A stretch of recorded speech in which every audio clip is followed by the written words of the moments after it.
matter how young, old, what race you are, gender, hair color, height, weight, anything, it affects us all, and some more than others. Let's talk about beauty. What is beauty? Beauty can be many things: shapes, sizes, colors, forms, anything really. But most importantly, what does the definition of beauty mean to you? The media's perception of beauty is distorted. You see models on TV, on covers of magazines all the time, and your first thought is, I want to look like those models. You're never going to look like those models. Those models are photoshopped. We can try as hard as we can in the gym to work our butts off to look as good as these models, but we're never going to look like them. By seeing these girls on magazines and in commercials, the media is kind of telling us that we should be looking like these girls. It's all beauty's based on the body in society. So thin, a big chest, a nice bottom, thin legs,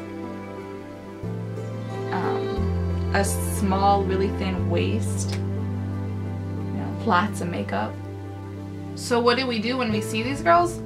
We want to look like these girls. We crave to have the perfect body and to look beautiful to everyone, just the world. We want to walk out in public and everyone look at us and say, wow, she looks good. But if you look like these models, you really aren't going to look healthy. You're not going to look as good as you think you do. Someone's always going to look better than you, but in reality, they don't. You just want that one thing that that person has. You're picking out things from every person you see and saying, oh, I wish I was them. I wish I was that skinny. I wish I looked like that. I wish I was as tan, or my hair was as long or thick.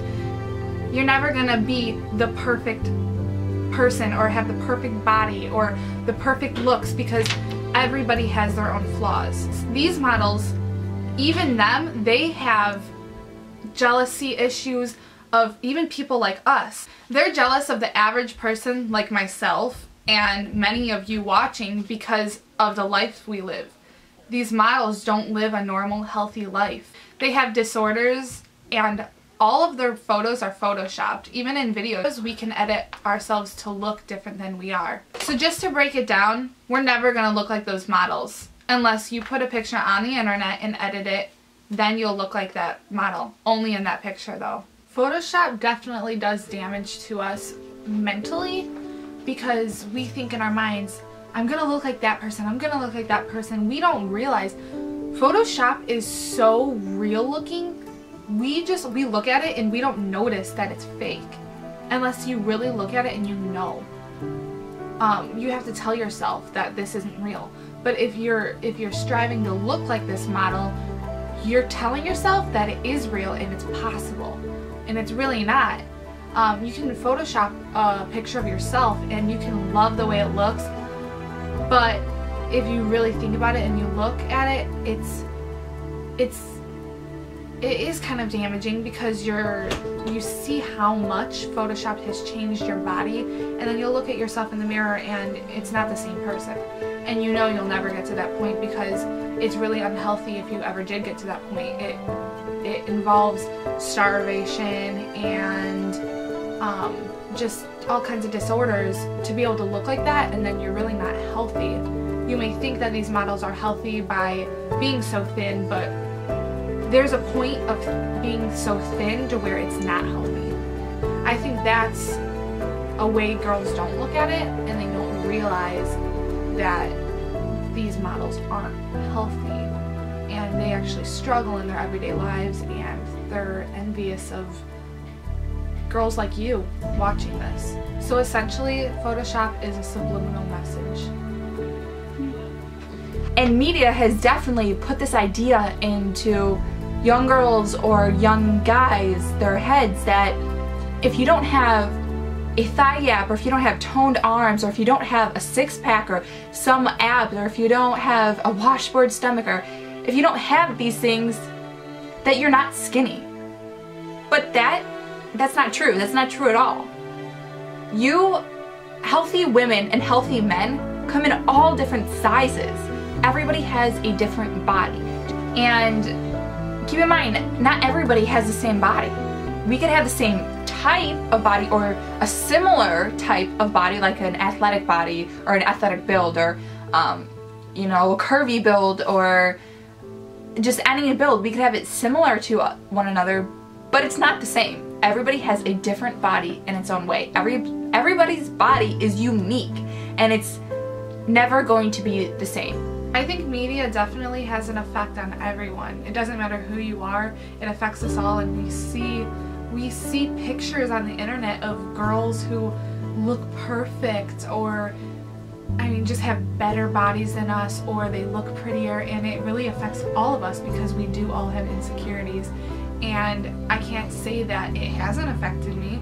It definitely has affected me, and I think it affects everybody.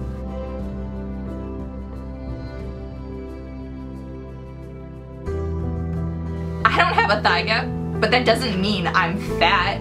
Just because I don't have a thigh gap doesn't mean I'm not toned, or I'm not fit, or I'm not beautiful in media's eyes. I will be honest with you. I got caught up in the whole, if you don't have a thigh gap, then get one phase. And I will tell you, I worked my legs till I couldn't walk anymore. I ate as clean as I can possibly eat. I lost so much weight. And here I am, sitting in front of you, telling you, I don't have a thigh gap. And I'm not fat. And you may be wondering, well, if you did all that stuff, why don't you have a thigh gap? Well, I'm here to tell you, it's genetics. I know that's weird, it sounds weird. You're thinking, oh, that's just a myth, it can't be true, but honestly it is. It all depends on where your pelvis is placed. If your pelvis is placed more back, then when you stand straight and with your legs together, you have a thigh gap. And if your pelvis is placed more towards the front, which in this case mine is, you stand straight and you don't have a thigh gap. But that still does not mean I'm fat. Now don't get me wrong guys, I'm not shaming anyone that has a thigh gap. Some people are bow-legged and it's just natural. I mean, they can't help it, that's just how they were born. Just embrace your body for what it is, and don't try to change anything that isn't possible. And you know what? No matter what, if you have a thigh gap, you are beautiful. If you don't have a thigh gap, you're still beautiful. A thigh gap doesn't change anything. It really doesn't. Once again, okay, the way your body looks, your physical appearance has nothing to do with beauty. It really doesn't. And a lot of people think that it does, but bringing back to the question, what is your definition of beauty? And I think everybody's idea of skinny or fit or toned is different than somebody else's idea of skinny or fit or toned. My idea of skinny and beautiful could be completely different from this person's idea of skinny and beautiful, or it could be completely different from everyone's idea. We all have a different image of beauty and skinny and fit in our heads, and it's all completely different. And what media is putting out, it's their idea of skinny and fit. And we are all so naive that we believe it. And I guess that's all we really can do, is believe it when you don't know anything else. And a really fit person has fat on them. Everyone does. Just because you have an inch of fat does not mean you are. Who do you need to convince that you are beautiful?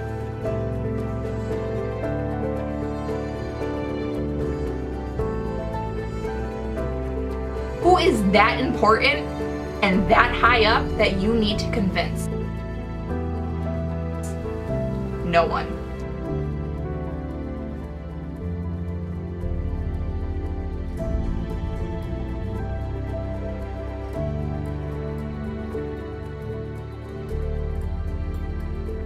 The real person you need to convince that you're beautiful is you.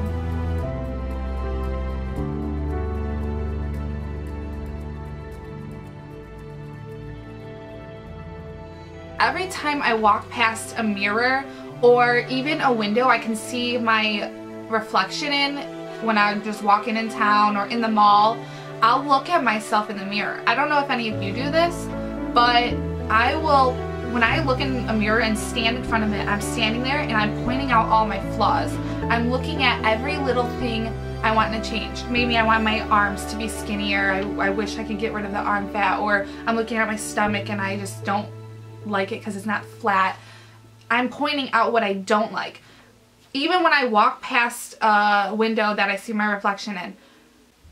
How do you feel when you look at yourself in the mirror? Disappointed.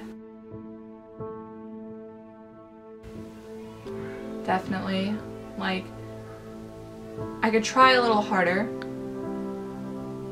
and I could look better than what I look like. I should be happy with it because I only get one body and one chance. And this is what I got. And so I should just embrace it and just be the best me I can possibly be. I challenge you to walk past a mirror, you see yourself, glance in it, and point out the things you love about yourself. Don't look at your flaws. Forget those. Those are gone, out of the picture. They're not there. Look at the beauty. Look at what you love about your body and point it out every single time you walk past a mirror or a window that you see your reflection. Tell yourself you're beautiful, because you are. I am beautiful. So let me ask you again, what is your definition of beauty? I think that a person's personality is what makes them beautiful. Their actions, basically, how they act. A person's personality makes them beautiful, and looks always comes second, and that's what I believe makes a person beautiful. Not always how they look, but beside. True beauty in 3 words: confidence, Natural, respect, real, loyalty. and modest. Well, and I am too guilty of disliking my body. But I've learned to overcome that and be the best me I can possibly be. Proverbs 3:26 says, "For the Lord will be your confidence and keep your foot from being caught." Everybody is beautiful in their own way. No matter how young, old, anything, everyone is beautiful. Philippians 4:13 says, "I can do all things through him who strengthens me." Dove recently found time to conduct a survey which revealed that 82% of women believe that social media does indeed impact our definition of beauty. Hashtag Project Beauty is putting media on trial. Share this video with everyone you know and get them involved. You watching are the jury. You decide who is right. Subscribe to this YouTube channel, Project Beauty, for more videos like this.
Bye.